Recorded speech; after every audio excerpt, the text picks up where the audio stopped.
You may be thinking, ew, this is such a boring topic, Omnia. Why would you ever talk about something like this? I don't know. Maybe because some of y'all don't do it right? Hi guys, gals, gays, and nays, it's Omnia, and today we're going to collectively get schooled, myself included, and understand the main differences between constructive/productive criticism and destructive/harmful criticism, the implications of each, how to give and receive proper criticism, and why it's an important thing to know. I have a lot to learn, you have a lot to learn, let's assemble our 5 brain cells and get educated together. So first things first, I think we should define what critique or criticism is. It is defined as, quote, the expression of disapproval of someone or something based on perceived faults or mistakes, the analysis and judgment of the merits and faults of a literary or artistic work. Great! So essentially it's when someone sees something they don't like and calls it out. That's pretty simple, right? There are 2 main types of criticism, constructive and destructive. I think the differences between the 2 are fairly straightforward. Constructive means, quote, serving a useful purpose, tending to build up, while destructive means, quote, tending to refute or disparage, negative and unhelpful. So we can all agree that these terms are opposites, with constructive having a more positive connotation than destructive. As an art commentary channel, I think it's really important to highlight the differences of the 2 types of criticisms because considering what it is that I'm doing online, I'm expected to receive a ton of it, and I'm expected to dole out a good amount too. There will be people who don't like my art or the way I deliver a message or the structure of my videos. However, there's a right way to comment on those things and there's a wrong way. Of course, I'm not exempt from this rule either. Literally the other day, I saw this amazing comment that went, I didn't realize there was an entire community of people who talk shit over screen recordings of them drawing cute girls. And not only did I think that comment was an absolute hidden treasure, I also felt like it was a very accurate summation of my job here on YouTube. Like I'm here to talk trash and draw cute girls. I don't know a better way to describe it. But, I think it's important to note that I'm not actually here for the sole purpose of ragging on other people just for the sake of clowning them and calling them idiots and saying they are irredeemable. Sure, I might have said things in the past that were inappropriate and not okay for the situations I was covering.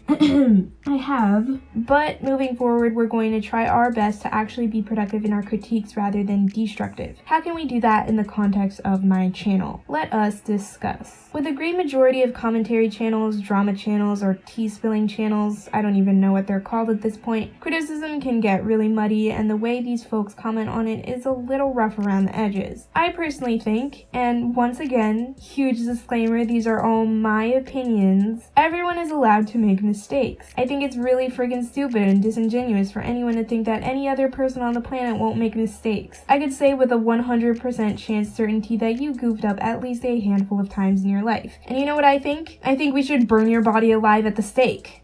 Just kidding. No, I don't.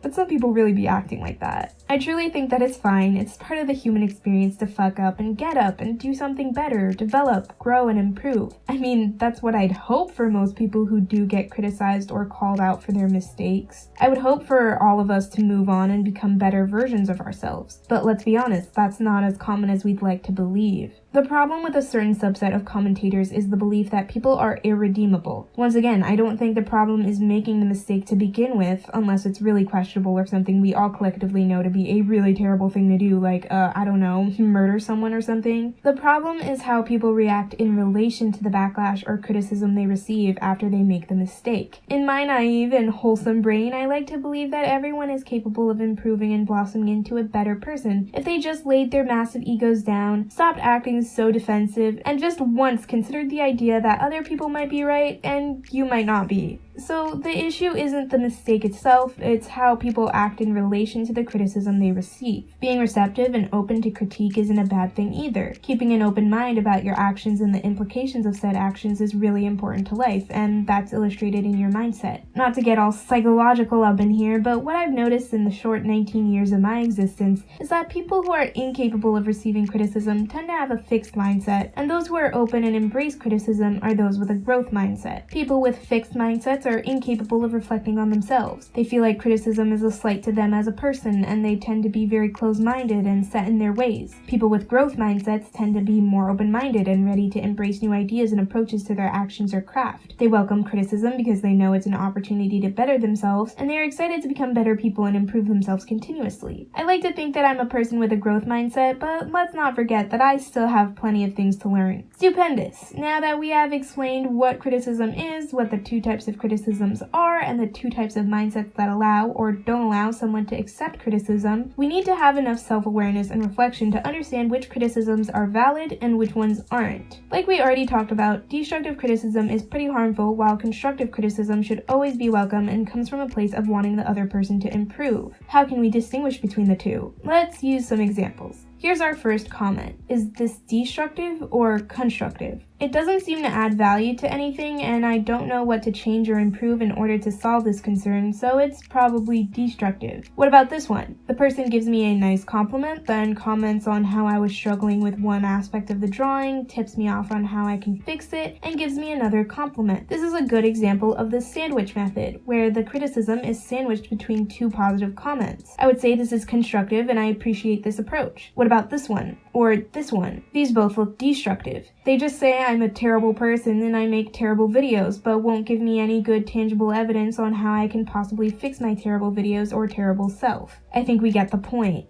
The main thing to keep in mind when trying to distinguish between helpful critique and harmful critique is just looking at it objectively and asking yourself if you know what the issue exactly is. Note, this should pretty much always be an action you've done or thing you've said. This should never be a slight to you as a person or your self-worth. And does the critiquer provide a solution or a way you can improve? If it's neither of those things, it's probably harmful. If it's both of those things, you got yourself a solid piece of advice which you can work with.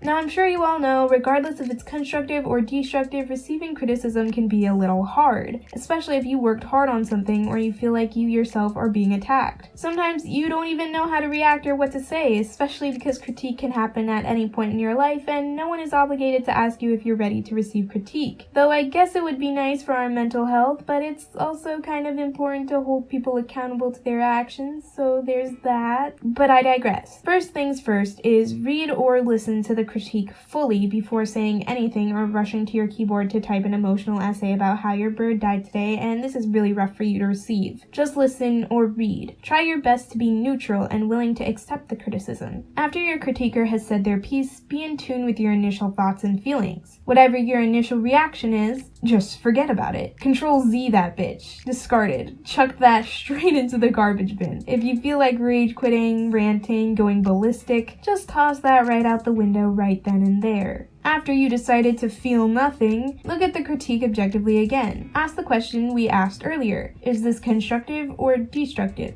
There is a course of action for both, so let's discuss each of them. If you come to the conclusion that the criticism is destructive, and no, you can't just say this in regards to every single piece of criticism you get. Remember, destructive criticism tends to come from a hateful place, is a slight to you as a person and not your actions, and is meant to damage you rather than improve you. Then you literally should just leave it the fuck alone. Like, I really don't advise you to engage with it. I don't get why this is so hard for some people, knowing damn well this is a hateful message and nowhere near anything you can tangibly implement into your life. Why engage with hateful criticism or critique? You're wasting your time trying to respond to begin with. Listen, I will admit, sometimes I'm guilty of this myself, but one thing you also have to realize is that you gotta be secure enough in yourself and your abilities to just shrug it off and move on sometimes. I used to feel like every single person in the world had to love me, but as I've grown older, that's just not tangible nor realistic. We all have our cups of tea. If I tried to force you to drink my tea and tell you to like it, we all know you wouldn't. We have preferences. We have opinions. Sometimes our preferences and opinions don't line up with other people's. Who cares? As long as you're surrounding yourself with the people you do like and not engaging with the people you don't like, you're fine. Recognize you're not going to be everyone's cup of tea and be confident enough to know you as a person isn't flawed when receiving harsh, destructive criticism. As for constructive criticism, if you find yourself getting some good, solid piece of advice, the process is generally super straightforward. First off, you should always thank them because you recognize that they are coming from a place of genuine concern, want to see you do better for yourself, improve your actions, words, or craft, and evolve like the extra rare Pokemon that you are. Secondly, if it wasn't already said or highlighted, ask for really concise advice on how you can improve. Ask questions. Be sure to take note if you're really trying to be better. What information do you need? What actions can you take to correct your mistakes? How can you properly hold yourself accountable to your actions going forward? I would say the most overlooked part of this step is the fact that you don't need to take every single suggestion anyone ever gives you. Just take what feels right for you and what fits into your life most appropriately. Obviously, you should be taking a good majority of it, but you also need to know how these actions fit into your life, whether or not it's realistic for you to implement them into your schedule, etc. Thirdly, execute. Not to steal Shia LaBeouf's motto or whatever, but just do it, homie. Do it! Just do it! So just do it! Make your dreams come true! Just do it! What are you waiting for? Do it! Just do it! Just do it!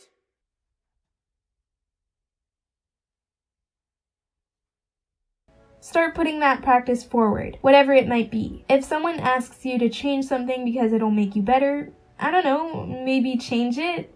Do something. If it's truly constructive, it is there to help you and make you even better than you are. So take the time to figure out what exactly needs to happen, what exactly needs to change, and try, to the best of your ability, to work on it. If you feel as though it is something you should change, it fits into your life appropriately, and you have a big enough brain to have that growth mindset, it'll come naturally. Accept the challenge and pay it forward. You might not be perfect at your execution. You might miss some things the first couple times you try it, but over time, it'll become easier for you, and the previous things you said or did will just fade into the background because you're putting your best foot forward in the here and now, and that's what matters. You can make mistakes. You can grow from your mistakes. You are redeemable. You are capable of growth, and you will grow if you choose to be accepting of advice meant to foster you. I know this was a different kind of video. I'm not sure if it's anything anyone needed to hear, but I definitely needed to hear it, so I made it. It's kind of meant for people who are being a little too hard on themselves or just need some affirmations. I also wanted to make this video to set the tone for the videos I plan on making going forward. As an art commentary channel, I know I'm going to be commenting and criticizing a lot of different artists or game devs in the community, and while I've done some of that in the past, I do want to be better about being constructive and helpful with my criticism rather than just ragging on people on an individual level, like who they are as a person or just how they happen to be. I definitely want to be shifting my focus on their actions and behaviors rather than them as an individual, and while I rarely did that in any of my past videos, I still do want to make it more clear here and set my intentions going forward. I think it's also just a good reminder for all of us to be kinder with our critiques and know that we're all just kind of human people out here doing our own thing, just trying to get by. Sometimes we do bad things. If we are genuine in our approach, we can do better for ourselves and the people around us. A big, huge, fat shout out to my Patreons, No and Holographics for supporting this channel. You both are literally the best ever. I appreciate all that you do for me each month. If you made it this far, please suggest some videos you would like to see from me going forward because I do need some content ideas. If you like what you watched, don't forget to like, comment, and subscribe. As always, I'll catch you next time. Bye!